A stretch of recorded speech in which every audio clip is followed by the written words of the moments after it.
Voilà, bonjour à tous. Je voulais vous m'attarder un petit peu sur cette petite démo sur les aspects, l'évaluation des impacts écosystémiques de Gravity. Donc Gravity, vous savez, a trois composantes, hein. La première, c'est une partie inventaire, cartographiée, ce que vous avez sous les yeux finalement, hein. Là, il s'agit d'un projet bien réel qui a été inventorié. Le deuxième aspect, ça vous aide à piloter la maintenance de ce projet, de tout un domaine, avec des aspects sur le long terme ou sur le court terme, savoir le suivi des interventions des uns des autres, ce qu'il faut faire demain, la semaine prochaine. Et le troisième aspect, c'est l'évaluation des impacts écosystémiques de tout ce projet sur son environnement. Donc la base de l'information sur Gravity, et ce qui va servir au reste, c'est par exemple ce qui est renseigné au niveau d'un arbre. Donc il y a toutes les informations, y compris sa taille, circonférence, etc.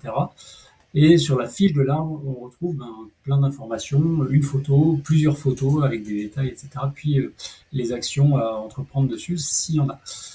Pour ce qui est de l'impact écosystémique d'un projet comme ça, eh bien, on a ici des, des tableaux de synthèse qui, euh, qui montrent ça. Ben voilà, la partie haute, par exemple, il y a les données de synthèse de l'inventaire, hein, le nombre d'arbres, etc.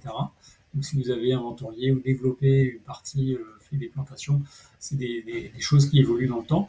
Espaces verts avec leur superficie, le mobilier urbain, si vous en avez inventorié, figure ici. Et ensuite, il y a les performances. Donc là, c'est ben voilà, c'est dire les arbres, c'est pas seulement décoratif, c'est pas seulement une charge à entretenir, etc. Donc une corvée finalement, c'est aussi la base de la vie sur Terre. Donc voilà, et avec un liquide, ben, vous pouvez le mesurer concrètement. Donc typiquement, ben voilà, les arbres, ils ont développé une canopée de quasiment 11 hectares sur le projet là. Euh, on a un rafraîchissement alors là oui on a une unité qui est un peu méchamment arrondie, mais voilà, de 626 mégawattheures par an, euh, ce qui a une certaine valeur, ou du moins qu'on peut se représenter. euh, on va expliquer plus tard comment. Et puis les arbres, avec la photosynthèse, stockent du carbone et produisent de l'oxygène. Et donc voilà, donc nous on peut évaluer ça avec les modèles scientifiques qu'il y a chez Gravity. Donc typiquement, chaque année, les arbres stockent 4 tonnes de carbone, l'espace vert aussi.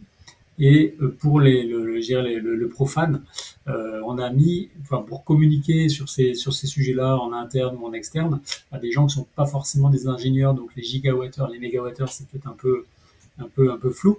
Donc concrètement, votre projet absorbe chaque année 626 mégawattheures de chaleur, ce qui équivaut à la consommation annuelle de 1789 frigos. Donc là, on voit clairement la puissance entre guillemets d'un parc en fait.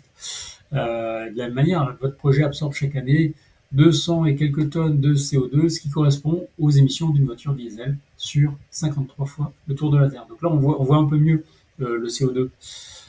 Et avec 152 tonnes d'oxygène, ça correspond aux besoins annuels de 594 personnes. Vous voyez, donc là, c'est concret, les bénéfices d'un projet avec Gravity. Et on peut même visualiser un certain nombre de choses au niveau de la carte. Voilà, par exemple ici, en fonction de la taille des essences, etc., on visualise les zones de fraîcheur développées par votre projet. Voilà. Voilà pour Gravity.